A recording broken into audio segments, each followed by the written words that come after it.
لن تنالوا البر حتى تنفقوا مما تحبون وما تنفقوا من شيء فإن الله به عليم، کہ اللہ کا قرب حاصل کرنے کے لیے اللہ فرماتا ہے جو چیز سب سے زیادہ پسند ہے نا وہ میرے نام پہ دو گے تو تب جا کے تمہیں اللہ کا قرب حاصل ہوگا۔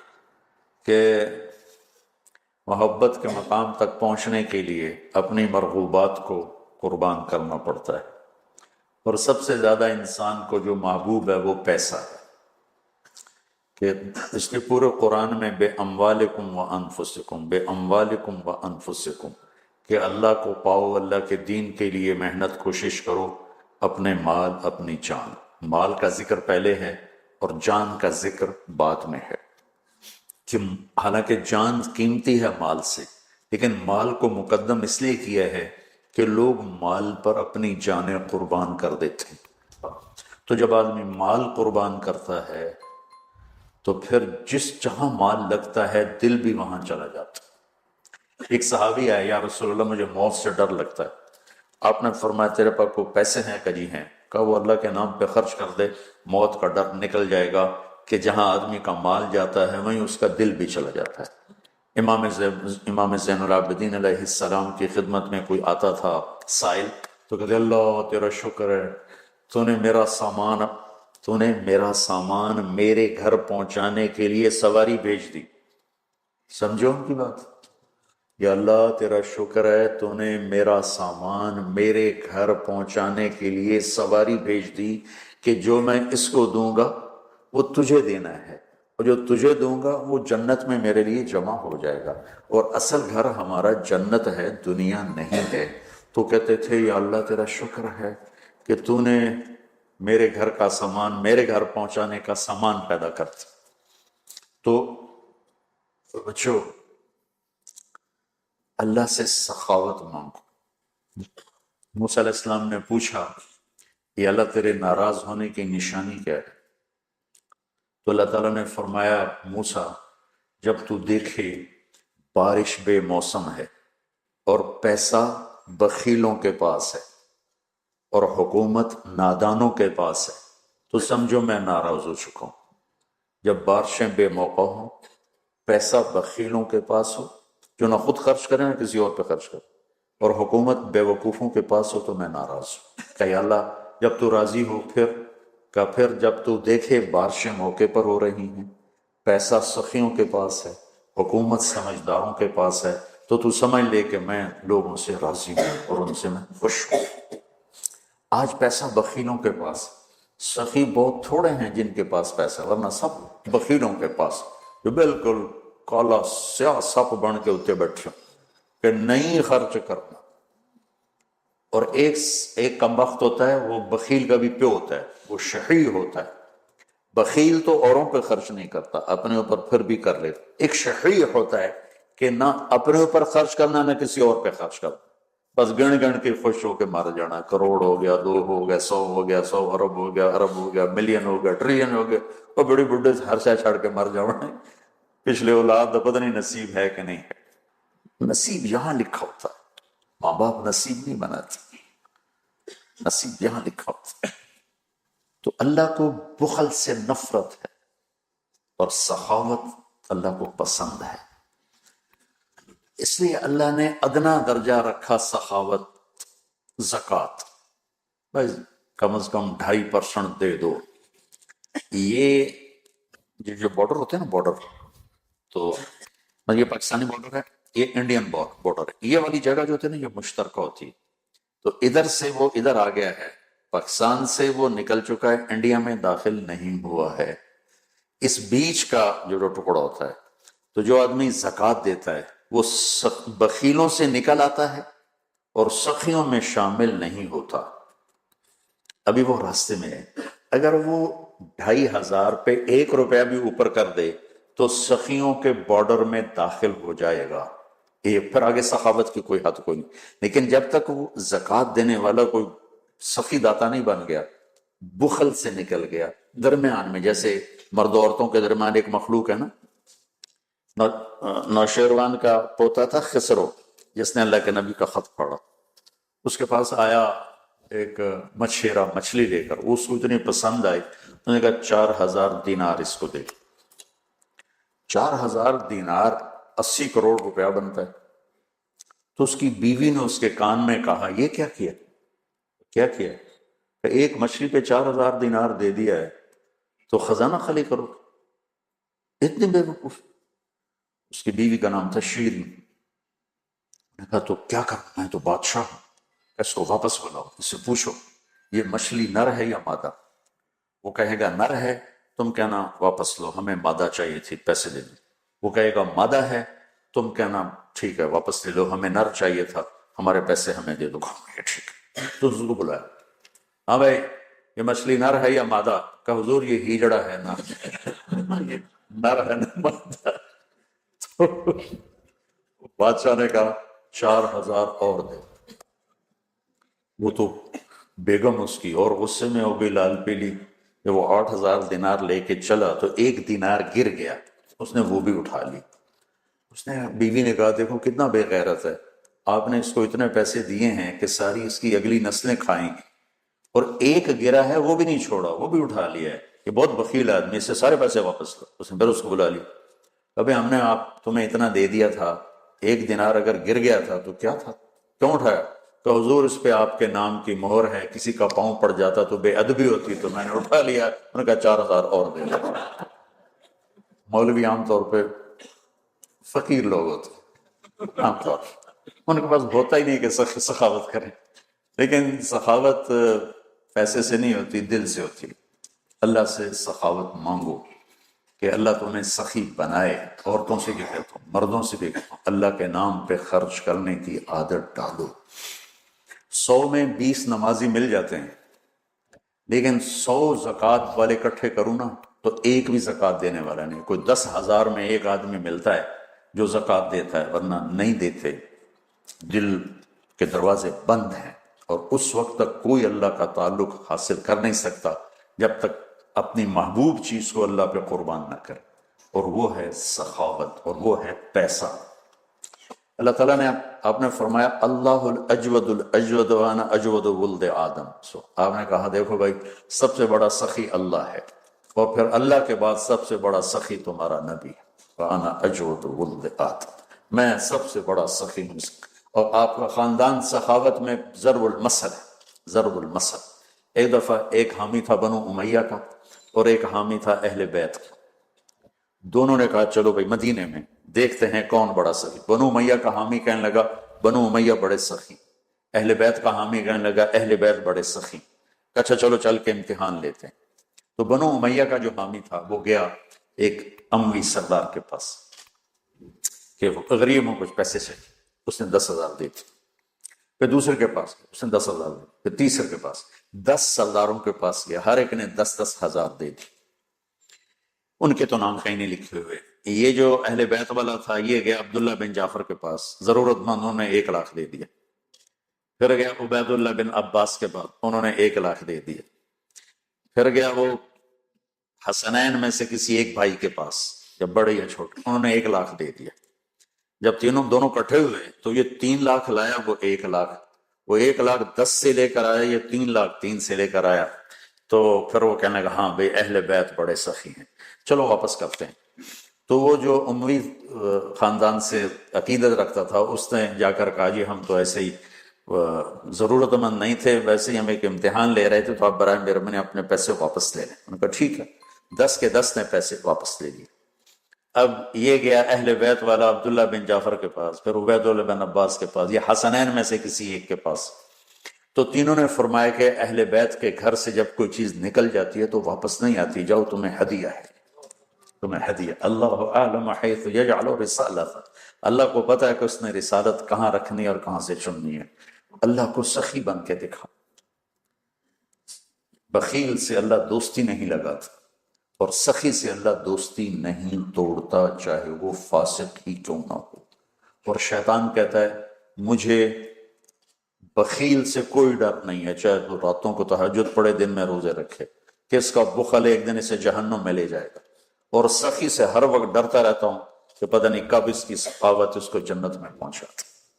تو اللہ خود کریم ہے، سخی ہے، سخاوت کو پسند کرتا ہے۔ تو آپ بھی اس کی روایت ڈالیں۔ اللہ کے نام پہ خرچ کرو، یہ روزے کی زکوٰۃ ہے جو غریب کی عید کو اچھا کرنے کے لیے ہے۔ اور گندم کے حساب سے نہ دو، کشمش کے حساب سے دو، کشمش کے حساب سے دو، کھجور کے حساب سے دو۔ گندم 2 سیر بنتی ہے، کشمش 3 کلو بنتی ہے، کھجور 3 کلو بنتی ہے، جاؤ بازار میں پوچھو کیا ریٹ ہے، پھر اس کو ادا کرو کہ میرے رب کو سخی سے پیار۔ حنین کی جنگ میں فتح ہو چکی، مال غنیمت کٹا، پوری وادی بھری ہوئی تھی اونٹوں سے، 100 اونٹ وادی میں کھڑے تھے۔ صفان بن امیہ اوپر سے کلمہ پڑھ چکے ہیں، اندر سے منافق ہیں، وہ اونٹوں کو نا یوں دیکھ رہے، مجھے دیکھو، ایسے ایسے دیکھ رہے۔ اللہ کے نبی قریب کھڑے تھے، ہاں تھوڑے دیر بعد وہ یوں دیکھتے۔ اونٹ تو عرب کی پسندیدہ شے، تو میرے نبی کی نظر پڑ گئی کہ صفان یوں دیکھ رہا ہے، یوں دیکھ۔ آپ نے کہا صفان یہ اونٹوں کی وادی بھری ہوئی تینوں چنگی لگتی بھائی؟ کہاں جی بڑی چنگی لگ رہی۔ کہا سارے تینوں ہدیہ، کہ اشہد انک رسول اللہ، اب گواہی دیتا ہوں آپ سچے رسول ہیں۔ اتنی بڑی سخاوت نبی کر سکتا اور کوئی نہیں کر سکتا۔ پھر اس نے مکے میں آ کے اعلان کیا، لوگو آمنوا بمحمد فإنه يؤتي عطاء لا يخشى الفقر، ارے لے آؤ ایمان محمد مصطفیٰ صلی اللہ علیہ وسلم کی رسالت پر کہ ان کی سخاوت سے میں جان گیا ہوں کہ وہ سچے رسول ہیں، اللہ کو سخی سے پیار ہے۔ عبد الرحیم خانہ جا رہے تھے دلی سے آگرے، تو شام کو پڑاؤ ڈالا، یہ جہانگیر کے بھی وزیر تھے، اکبر کے بھی وزیر تھے، تو پڑاؤ ڈالا اور خیمے لگ گئے، نوکر چاکر دربار لگ گیا جنگل میں۔ تو ایک فقیر گزرا، اس نے دیکھا تو کہنے لگا منعم بکوہ دشت بیاباں غریب نیس، ہر گاہ کے خیمہ زد و بارگاہ صاف۔ یہ مالدار لوگ بھی عجیب ہیں، یہ سفر میں بھی اپنے گھر بنا لیتے ہیں، یہ کسی جگہ بھی پردیسی نہیں ہوتے ہیں، دربار لگا لیتے ہیں۔ خانہ نے فرمایا اس کو 1 لاکھ روپے انعام دے دو۔ اگلے دن اگلے پڑاؤ میں خیمے لگائے، نوکر چاکر بیٹھے، وزیر اعظم جو تھے۔ پھر وہ فقیر گزرا، اس نے پھر شعر پڑھا منعم بکوہ دشت بیاباں غریب نیس، انہوں نے کہا اس کو 1 لاکھ روپے انعام دے دو۔ تیسرے دن پھر دربار لگا، پھر فقیر گزرا، پھر 1 لاکھ دیا۔ چوتھے دن پھر 1 لاکھ دیا۔ 5ویں دن پھر 1 لاکھ دیا۔ 7ویں دن، 6ٹھے دن پھر 1 لاکھ دیا۔ 7ویں دن پھر 1 لاکھ دیا۔ 8ویں دن وہ آیا نہیں، اس آگیا میری تو بھی پشتہ نو کاف نلے بادشاہ پتہ نہیں اگلا ہی نہ کھو لگے۔ تو وہ سخی، تو جب شام بیت گئی اور وہ فقیر نہیں گزرا تو دلی سے آگرے 27 رات میں جانا تھا انہوں نے، 27۔ تو شام کو فرمانے لگے بھائی بڑا ہی بخیل نکلا، ہم نے تو 27 لاکھ اس کے لیے الگ کر دیے تھے، 27 جگہ پڑاؤ تھا، کہ ہم نے تو 27 لاکھ اس کے لیے الگ کر دیے تھے، وہی بڑا بخیل نکلا۔ اللہ کو ایسے لوگ پسند، سخی پسند ہے چاہے کافر ہی کیوں نہ ہو۔ کسرا نوشیروان کا پوتا خسرو پرویز اس کے دربار میں ایک مچھیرا مچھلی لایا، اس کو بڑی پسند ہے، انہوں نے کہا تو 4000 دینار دے دیا۔ 4000 دینار تو کئی کروڑ روپیہ بنتا ہے۔ تو اس کی بیوی شیری نے اس کے کان میں کہا یہ کیا کیا ہے، صرف مچھلی پر اتنے پیسے دے دیے، یہ تو خزانے پر بوجھ ہے، واپس لو۔ کہا میں بادشاہ کیسے واپس لوں؟ کہنے لگے اس کو بلاؤ، اس سے پوچھو یہ مچھلی نر ہے یا مادہ، اگر وہ کہا یہ نر ہے تو ہم کہنا ہمیں مادہ چاہیے تھی، مچھلی واپس لو، پیسے دو۔ اگر کہ یہ مادہ ہے تو تم کہنا ہمیں نر چاہیے تھا، مچھلی واپس لو، ہمارے پیسے دو۔ ہاں یہ میں کر سکتا ہوں۔ انہوں کو بلایا، انہوں نے کہا ہاں بھائی یہ مچھلی نر ہے یا مادہ؟ وہ بھی کوئی بڑا سیانا ہے، اسے کہا حضور یہ ہیجڑا ہے۔ اسے کہا 4000 اور دے دو، 4000 اور دے دو۔ اور 8000 دینار دا 3 پشتہ دی رقم ہے۔ اس شیریں کو بڑا غصہ چڑھا کہ تو اگلے نہ بھی کم خراب ہو گیا۔ وہ 8000 لے کے جا رہا تھا تو 1 دینار گر گیا، تو اس نے وہ اٹھا لیا۔ تو شیری نے کہا دیکھا کتنا بے غیرت کنجوس ہے کہ 8000 دینار لے کے جا رہا ہے، 1 گر گیا ہے وہ بھی نہیں چھوڑا۔ ایسے بخیل کی کبھی قدر نہیں کرنی چاہیے، سارے پیسے واپس لے لو۔ اور وہ اپنی شیری سے بڑا دبتا تھا، انہوں نے کہا پھر بولا آیا بھائی، ارے تجھے اتنی دولت دے دی، 1 دینار گر گیا تھا کیوں اٹھایا؟ کہ حضور اس پہ آپ کا نام لکھا تھا، کسی کا پاؤں پڑ جاتا بے ادبی ہوتی، اسے کہا 4000 اور دے دے۔ اللہ کو سخی اچھا لگتا ہے چاہے کافر ہی کیوں نہ۔ یہ الگ بات ہے کہ اس کی سخاوت اسے جہنم سے نہیں بچائے گی، لیکن عذاب میں کمی ضرور ہو جائے گی۔ تو میرے رب نے سخاوت کو پسند کیا، بخل سے نفرت کی۔ میرے نبی آپ نے فرمایا اللہ الاجود الاجود وانا اجود ولد آدم، سب سے بڑا سخی اللہ ہے اور اللہ کے بعد سب سے بڑا سخی تمہارا حبیب ہے۔ آپ کرتا پہن کے باہر نکلے، ایک صاحب نے کہا یا رسول اللہ یہ کرتا مجھے دے دیں، مجھے بڑا اچھا لگ رہا ہے۔ آپ نے کرتا اتار کے دے دیا اور خود کرتے کے بغیر تھے، چادر باندھی ہوئی کرتے کے بغیر، نماز کا وقت آ گیا اور نماز لیٹ ہو رہی ہے، بلال یا رسول اللہ نماز کا، میرے پاس تو کرتا کوئی نہیں۔ اللہ اکبر۔ تو صحابہ نے اس کو ڈانٹا، تجھے شرم نہیں آئی؟ اللہ کے نبی کے پاس ایک ہی کرتا تھا اور تو نے وہ بھی لے لیا کہ اللہ کی قسم میں نے کسی لالچ کی وجہ سے نہیں مانگا، میں نے اس لیے مانگا کہ میرے نبی کے بدن پہ لگا ہے، میں جب مروں گا اسے اپنا کفن بناؤں، اس لیے مانگا۔ پھر آپ نے پڑوسی انصاری عورت سے چادر منگوائی، چادر اوپر اوڑھ کر، اور آپ نے جا کر نماز پڑھائی۔ یہ میرے نبی کی سخاوت۔ تو بھائیو، اللہ کو سخی پسند ہے، تو اللہ کے نام پہ افطاریاں کراؤ، اور کم از کم یہ ہے کہ روزے کی زکوٰۃ دو، جس کو صدقہ فطر کہا جاتا ہے، اور گندم کے حساب سے مت دو، یا کشمش کے حساب سے دو، یا کھجور کے حساب سے دو۔ اور تیسری چیز اس میں اعتکاف ہے۔ میرے نبی، میں نے آپ سے عرض کیا کہ پورا مہینہ بیٹھے، 20 دن بیٹھے، 10 دن بیٹھے، 10 دن مستقل ساری زندگی کا آپ کا جتنے 9 رمضان آپ کے مقدر میں تھے آپ نے ان کو استعمال فرمایا، کہ اعتکاف والا اللہ کا اتنا محبوب ہو جاتا ہے کہ ہم جو اعتکاف کے بغیر ہوں گے، ہم اگر نفل پڑھیں گے تو بندگی عبادت لکھی جائے گی، نہیں پڑھیں گے نہیں لکھا جائے گا۔ اعتکاف والا سویا بھی ہو تو اس کی عبادت لکھی جاتی، باتیں بھی کر رہا ہو تو تسبیح لکھی جاتی، کھانا بھی کھا رہا ہو تو بندگی لکھی جاتی، اور اللہ کے در پر وہ آ کے بیٹھ گیا ہے، اور اللہ تعالیٰ فرماتا ہے تو میرا ابو بھائی مالتے بیٹھ گئے، چلو جو منگتا دے دو، جو منگتا ہے دے دو۔ کئی دوست آتے ہیں، خواتین بھی آتی ہیں، یہ بڑی پریشانیاں ہیں، بڑی پریشانیاں ہیں، سب کچھ ہے، بڑی پریشانی ہے۔ میں نے کہا بی بی آپ امتحان دے رہی ہیں، ایگزامینیشن ہال میں آپ کے لیے کوئی ریفریشمنٹ تو نہیں ہوتی، بلکہ آپ کو خود بخود پھڈے میں ڈالا جاتا ہے، اچھی خاصی آسان چیز کو الٹا سیدھا کر کے پیش کر دیا جاتا ہے۔ ہم سب، میں 7 ارب انسانوں کے ہم پیپر دے رہے ہیں، ہم امتحان گاہ میں بیٹھے ہیں۔ یہ آئیڈیل ہوم نہ بن سکتا ہے، نہ بنے گا، نہ بنانے والے نے اسے آئیڈیل ہوم بنایا ہے۔ ہم دیوانے ہیں کہ چند سالہ زندگی میں اس کو آئیڈیل ہوم بنانا چاہتے ہیں۔ گزرگاہ ہے، مسافر خانہ ہے، اور اس پر زائد کیا ہے، لِيَبْلُوَكُمْ أَيُّكُمْ أَحْسَنُ عَمَلًا، کہ اس نے اس لیے ہمیں پیدا کیا ہے کہ ہمیں دیکھنا چاہتا ہے کہ اپنے عمل کو خوبصورت کون بناتا ہے، اور دنیا کے ٹھیکروں پہ کون بک جاتا ہے، اپنی شخصیت کو کون بناتا ہے، اور چیزوں پر کون بک جاتا ہے۔ یہ پیپر ہو رہا ہے۔ اب وہ پیپر کیسے حل کرنا ہے، یہ علم ہمارے پاس کوئی نہیں ہے۔ اس کے لیے 1,24,000 انبیاء کو اللہ نے بھیجا کہ جاؤ انہیں بتاؤ کہ پیپر حل کیسے کرنا۔ تو سب سے آخر میں اللہ نے جناب رسول اللہ صلی اللہ تعالی علیہ وسلم کو دنیا میں مبعوث فرمایا، آخری کتاب، آخری نبی، آخری رسول۔ آپ کا مشن بھی یہی تھا کہ زندگی کیسے گزارنی۔ پچھلی کتابوں سے اب چونکہ آپ وجہ کائنات ہیں، ابو ہریرہ نے ایک دفعہ آپ سے پوچھا یا رسول اللہ آپ کو نبوت کب ملی تھی؟ تو ابھی ربیع الاول گزرا ہے، گزر رہا ہے، تو 2-3-4 دن باقی ہیں۔ ہم کتنے جلسے ہوتے رہے اس میں، آپ یہ اس تاریخ کو پیدا ہوئے، اس تاریخ کو انتقال فرمایا، 40 سال کی عمر میں نبوت ملی، 63 سال کی عمر میں انتقال فرمایا۔ اپنے نبی کا جواب سنا، یا رسول اللہ آپ کو نبوت کب ملی؟ تو کیا جواب ہے؟ 40 سال۔ کتابی جواب جو میں ڈھونڈ کے آپ کو بتا رہا ہوں، 40 سال 6 مہینے 10 دن۔ اور یہ کیلکولیشن ہے محرم، صفر، ربیع الاول کے لحاظ سے، دسمبر، جنوری، فروری کے لحاظ سے نہیں، اس لحاظ سے عمر اور کم ہوگی۔ 40 سال 6 ماہ 10 دن، یہ تو کیلکولیٹڈ جواب تھا۔ تو آپ کا یہ جواب آپ نہ دیتے، آپ فرماتے ابو ہریرہ 40 سال کی عمر میں نبی بنا، لیکن میرے نبی نے جواب کیا دیا؟ کنت نبی وإن آدم بین الروح والجسد۔ ابو ہریرہ ابھی آدم کی مٹی کٹھی نہیں ہوئی تھی اور میں نبی بن چکا تھا۔ تو اب تو وجہ کائنات ہے۔